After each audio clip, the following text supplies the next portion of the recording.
to be. It doesn't have any weight. So Imam alayhi salam is saying that if you're going to hear the cry to prayer, but then you're like, oh no, I'm busy with my own thing, then even if you go and do it yourself, then that prayer, doesn't have the meaning, that it should have. And that's why, generally speaking, it's considered makruh to do that, where you just ignore the Salat al-Jamāʿah unless you have an excuse. And then the other hadith from Imam Muhammad al-Baqir alayhi salam is that there is no prayer, la salata. There's no prayer for one who is not present at the congregational prayer and neighbors the masjid. So if you live close to the mosque and there's prayers going on, then if you want to just do it on your own, that prayer doesn't have validity, except one who is sick or occupied with a valid excuse. So again, this is just emphasizing the importance of taking that effort and that trouble, even if it means leaving your own home, to participate. And as we've talked about before, that Salah was meant to be done in Jamāʿah. That's the way it's supposed to be. And then it's kind of like, oh yeah, if you need to, you can do it at home and you can do it alone. But that's like because of Allah's mercy and because He knows that we have different responsibilities and circumstances, and sometimes we can't. But if we can, we don't have a valid excuse, then we should really take that effort, and it has a huge impact in terms of Allah's blessings, in terms of our du'as, this world and the hereafter. Okay, next slide please. Some of the terminology we've been using just as review. Imam means prayer leader. Ma'mum is the follower. Adhkar is the recitation that we do in the prayer. Qira'ah is the surahs that we recite. Furada is doing it alone, and Jama'ah is doing it in congregation. Okay, next slide please. If you would like to ask questions in the course of this presentation, please join us on slido.com, #SABA.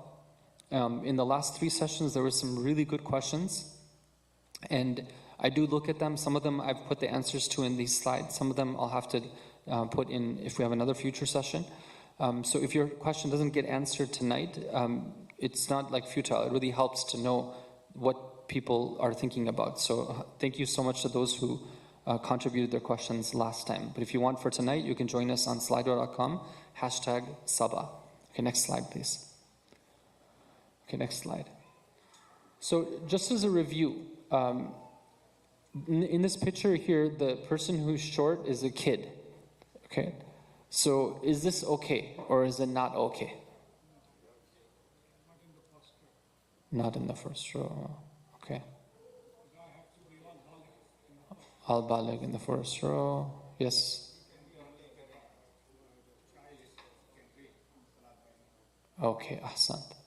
As long as the child is mumayyiz, the child they know what they're doing. They know how to pray. Even if they're not baligh, it's okay for them to be in the first row. The reason why sometimes people have said that no, you should keep the first row for baligh people is just out of precaution. But it's not, if you know there's a child who knows how to pray, let them be in the first row, no problem. Okay? They can be on the end, they can be in the middle, they can be on the left. As long as they know how to do their prayers, then you're fine. Now let's say that there's a child and you don't know if they know how to do their prayers or not, right? But they're praying. Can you join? Yes, no problem. You don't have to pull them aside or tell them to go in the back row. Just let them be. If you realize at some point that they don't know how to do their prayers, like everything looks good, you start your prayer and then halfway through they start jumping around, okay, then you just switched your niyyah. If that's the only point of connection you have to the Jama'ah, you just switch your niyyah to farata and then you go ahead and continue your prayer on your own. Okay, but until then, whatever you prayed is good because you didn't know. Okay, next slide. So just to clarify, a child can serve as a point of connection in Jama'ah if the child is mumayyiz, meaning that they're old enough to distinguish between right and wrong and between the actions of prayer and other actions. Even if the child is not baligh, as long as you don't know their prayer is invalid. If you realize a child's prayer is invalid and he is your only connection, then convert your niyyah to farada and continue. Yeah. Yeah, that's coming up. Yeah. Okay, next slide. Yeah. So if the child is small, then it's fine as long as the gap is less than that of one person. Okay. Now, who is not standing close enough to be able to get the connection of Jama'ah? Who's not standing? The person on the right and And the person on the bottom, on the back. Okay, next slide. That's right. The person on the right, if you look at the gap that they have, it's more than the gap of a person if they were to take a outstretched footstep, right? So that gap is too much, and so that person on the right needs to scoot in, right? Mustahab is to be shoulder to shoulder. And the person in the back, if you look at the place where they put their forehead for sajda, and the place where the person in front of them is standing, it's more than one outstretched footstep. This is all review, by the way. Okay, there's nothing new here. Yes, Brother Mirza. The one on the second row, how is he connected? The red guy? No, the one on the below. Below. The third row? Yeah. Okay, so the third row, including the imam. They're connected because the place they put their foreheads and the place where the person is standing in front of them, it's less than one footstep. Okay, next slide, please. Okay, is there any... So on the top picture is what we have in SABA here, where we have the guys on the right and then the girls on the left. But let's say, theoretically, we were to switch it, and the guys were over there and the girls were over there. Is that a problem? No, it's not a problem. Okay, so even though all the examples I gave last time were of the first one, doesn't mean that's the only way you can do it. You can do it either way. So, next slide. So they're both okay. It's fine. Right, left, right. As long as that barrier, that partition is there.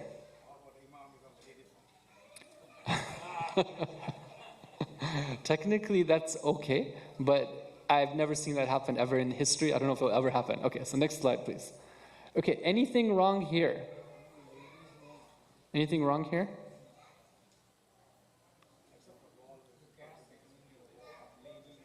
Exactly. The gap, if you look at the total gap between where the ladies are standing and then the guy who's next on the other side of the partition is standing, that gap is not a small amount of gap. So next slide, please. So if you look at that gap, it was too much because the person who's standing there outstretched, right, it's more than that. But in the second picture below, they scooted in, right? So this is important for us. If you're the point of connection, make sure you're right next to the curtain. Okay. Just the first row, right? Just the first row. As long as the first row, Hasan, as long as the first row is there, then everything else is connected. So especially the person in the first row. Yes. Yeah. During Eid prayer, we didn't have any barrier. So how is that dealt with? So, yeah, I did talk about that last time, where even though if you look at all the fatwa, it's definitely better to have a barrier, but if you don't have it, it's not going to make your jama'ah invalid. You can still have that jama'ah, it's fine. But it's better to have at least some barrier, like a chair or something, right? Ideally you have something like this, but you don't have to, okay? But then you need a... You need a gap of at least this much. Yeah. Yes, of course. Okay. Thank you. Let's go. Next slide. Okay. Now this is new. Okay, so when do you join? Let's say you want to join the Jama'ah, when do you join? Okay, you can join when the Imam is in ruku or the Imam is in qiyam. If the Imam has finished his ruku, now he started to raise his head, at that point you can't join until the Imam is going back into qiyam or the Imam is in ruku. Okay? Now, there is an exception where, let's say the Imam is in the very last rak'ah and the Imam has finished the last sajda and now he's doing tashahhud. You can actually, and you want to get that, and let's say you're coming at that point, you can actually join at that point in the tashahhud. You say Allahu Akbar, you go into tashahhud, and then you stand up after the tashahhud and you do your first rak'ah. It doesn't count as your rak'ah, but at least you get the thawab of having done jama'ah. But that's like a really rare thing. I don't know if ever in my life maybe I've seen it like once or twice in all the years I lived in an Islamic country. Did I actually see that happening? Most times people don't do that, or it doesn't come up. Or people don't know the ruling. Hasan. Okay, next slide.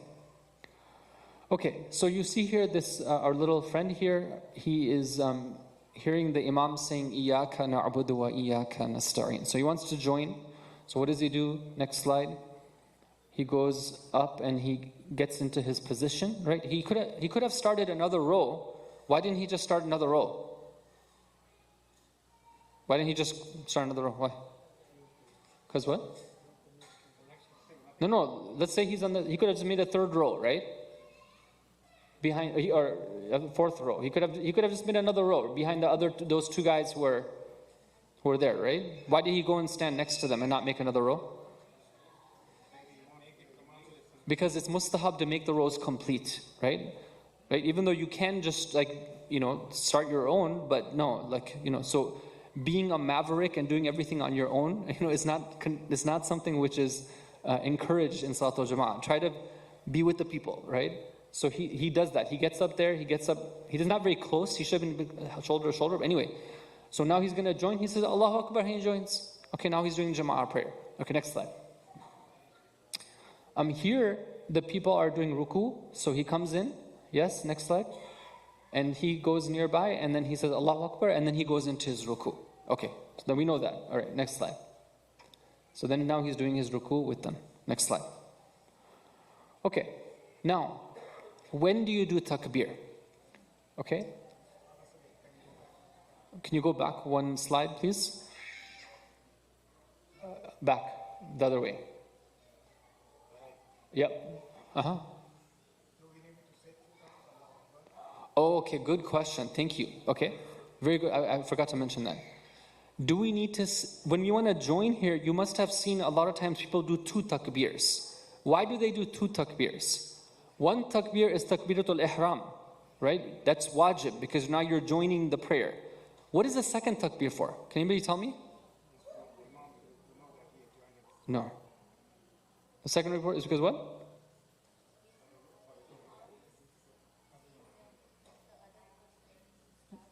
No. It's a very simple thing. It's whenever you go, yes, Brother Joe. Hasan. Whenever you go into ruku from qiyam, it's recommended to do takbir. So even when you're doing jama'ah, like now that you're going into ruku, it's mustahab to do takbir. So one takbir is wajib for takbir al-ihram. Second one is mustahab for going into ruku. Even the first one, you don't have to say loudly. Takbir doesn't have to be said loudly. You can just do it in a whisper too. In fact, it's makruh to say it loud enough that the imam would hear you. Okay? So we talked about this, that if the concept of announcing that you're there and letting the imam know to wait, it's not something which has been recommended for us to do. If you want to do it, you can do it, right? But I mean, like we just went through the month of Ramadan, okay? And there were times like Maulana Abadi was leading the salah and full room, and somebody comes in, at the last moment, everyone's like hungry for the iftar, right? Ya Allah, right? And Maulana Abadi one time, he like stretched out like 3 times the thing, right? Now, I mean, Maulana is, mashallah, has a lot of tolerance, right? But I'm sure somebody was thinking, bro, why don't you just get here earlier, right? Like, and then, like, let us. So it's not something which Islam recommends that you should come in and make everyone wait for you. In fact, if you think about it from an akhlaqi perspective, to make other people wait for you is not something which is a very good thing. But if somebody wants to do it, okay, they do it, no problem. They say Allahu Akbar, right? They say it out loud. But generally speaking, anything we say in Jama'ah, it's makruh to say it loud enough that the imam hears it. Okay? All right. So next slide, please. Yes, brother. Once you do the takbir al-ihram, you have to wait for a few seconds, then go out right away. Okay, Hasan. So it's very important that if you're in a rush to join the prayer, that you still maintain all the conditions of doing a valid prayer. One of them is that before you begin the takbirat ihram, your body has to be still. So you can't do a takbir on the run, right? You're like dashing in, it's iftar time, you don't want to miss it, so you're like dashing Allahu Akbar on the run and then you get into, no. You assume the position first, steady yourself, and then you do Allahu Akbar, okay? And while you're doing Allahu Akbar, you have to be in the qiyam position, in the standing position. You can't be starting to bend down or bending down. You have to finish the takbir and then you go into ruku. And it's highly recommended, just to make sure that you do it properly, to have what's called a maqth, or in Farsi they say maqs, right? Where you just pause, like just for a second, or like a half a second, or just a little bit, for a moment you pause before going to the next position in your prayer. So you go Allahu Akbar, that pause, and then you go into ruku to join the imam. Okay? All right, next slide, please. All right, so here, when can you actually say your Allahu Akbar? Do you have to wait till everyone who is your connection says it and then you say it? The answer is no. As long as your point of connection is ready to say Allahu Akbar. It's not like they're sitting down or tying their or pulling up their sock or something like that, or tending to their child. No, they're standing up, they're facing Qibla, they're ready to do the takbir. As long as that's the case, you can go ahead and do takbir. It is ihtiyat mustahab to wait until they actually say the takbir and then you can say it. But a lot of times, you can't. I mean, if everyone does that, then by the time that the prayer starts, it might be a very long time, right? Especially people in the back row, they're waiting. So the point is that as long as your point of connection is ready to go, then you're ready to go. Okay? All right. Next slide, please. Now, this is a very key thing here. If you are coming in one rak'ah after the imam, so the imam is now in his second rak'ah, it's in your first rak'ah, and the imam is doing the tashahhud, ashhadu an la ilaha illallah wahdahu la sharika lah. It's not your second rak'ah, it's your first rak'ah. So this is where there's special rules about what you do and what you say. What you do is you do something called Tajāfi. You see this person right here, they're doing the Tajāfi position. Can I get the next slide, please? So what is the Tajāfi? Tajāfi means half sitting, half standing. It's a word that appears in the Quran, in Surah As-Sajda, where Allah Ta'ala says, أعوذ بالله من الشيطان الرجيم تتجافى جنوبهم عن المضاجع يدعون ربهم خوفا وطمعا ومما رزقناهم ينفقون. Okay, it's talking about these special group of believers who they do their night prayer. They do Salatul Layl. Now, how does Allah describe them? They are people who, when it comes time to do their night prayer, they're not sleeping on their bed anymore. They're in the process of getting out of their beds. Sometimes people get the best quality sleep right at that time, like in the morning or late morning. But these people know at that time they're out. As soon as they know it's time to get up, they get up, right? Because they know that this is what is going to please their Lord.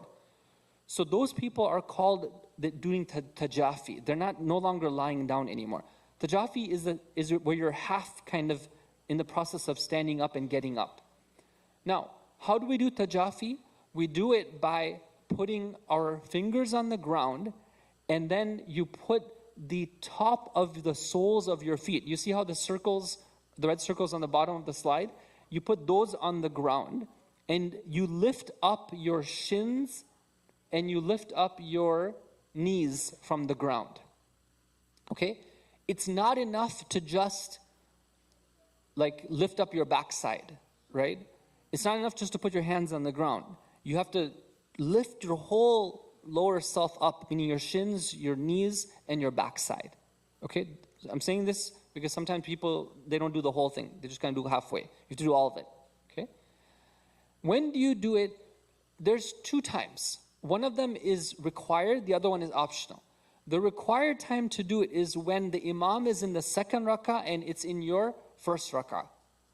And the imam's doing the tashahhud and it's not your time to do the tashahhud, right? So that's one time.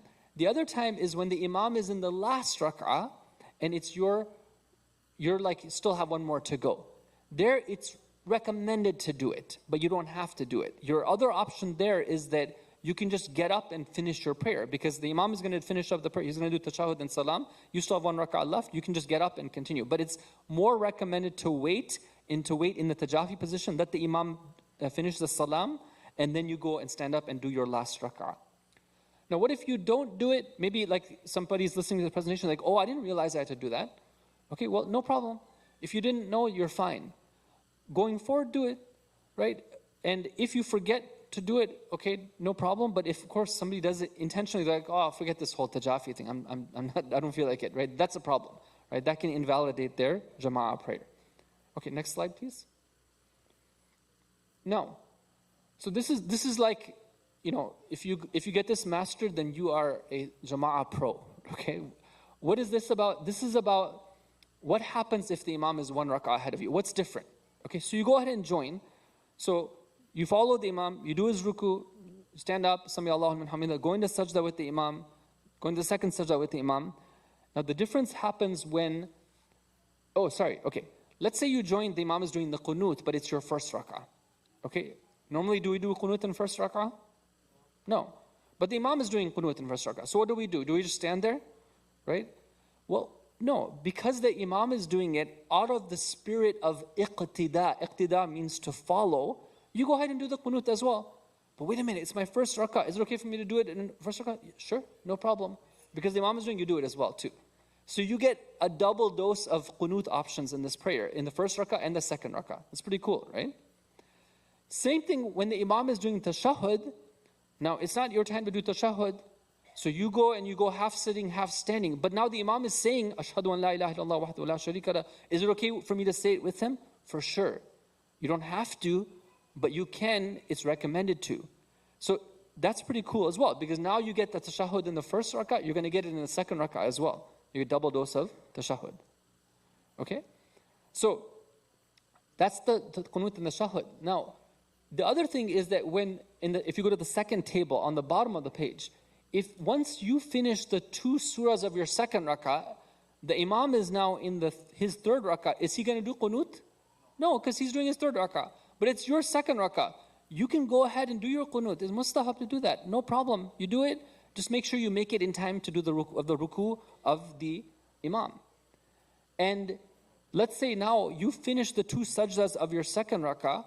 The Imam is finishing his third rak'ah. He's not going to do tashahhud. He's going to stand up and go for his fourth rak'ah. But you have to do your tashahhud. But what you do is you minimize your tashahhud, do only the wajib parts. Why? Because you have a responsibility to catch up with the Imam by the time he raises his head from ruku'.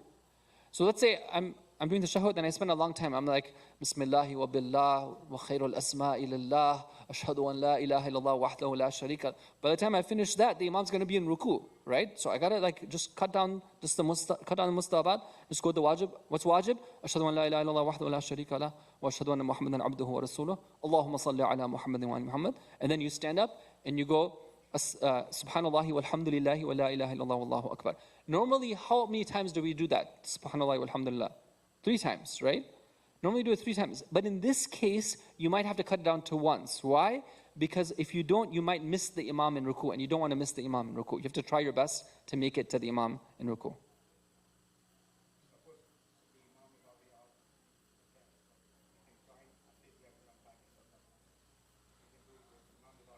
If you did your best, to make it for that ruku', then no problem. And you missed it, then it's no problem. Yeah, then you go ahead and join. By the time the Imam is going to be in sajda, then you're going to be joining the Imam.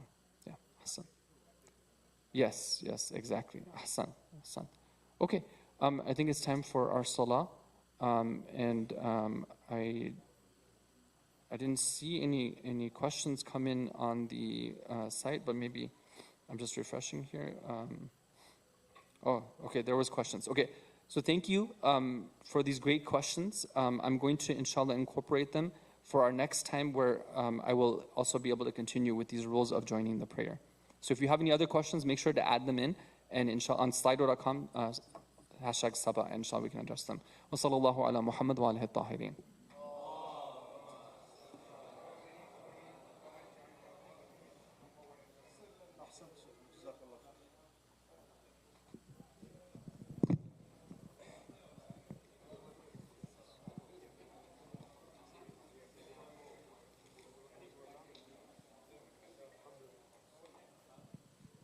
أعوذ بالله من الشيطان الرجيم بسم الله الرحمن الرحيم إن الله وملائكته يصلون على النبي يا أيها الذين آمنوا صلوا عليه وسلموا تسليما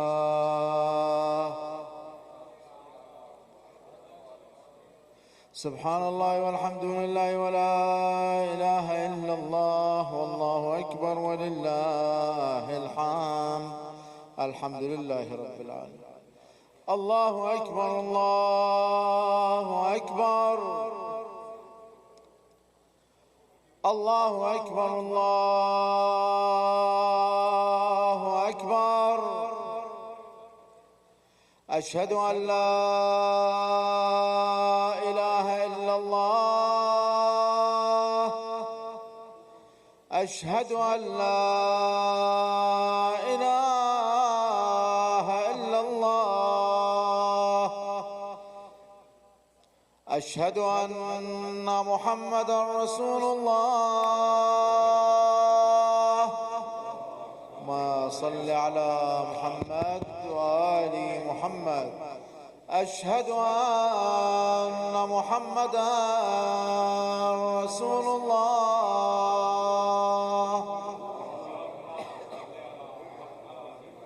أشهد أن مولانا أمير المؤمنين علي ولي الله. أشهد أن مولانا أمير المؤمنين عليا حجة الله. حي على الصلاة حي على الصلاة. حي على الفلاح حي على الفلاح. حي على خير العمل. حي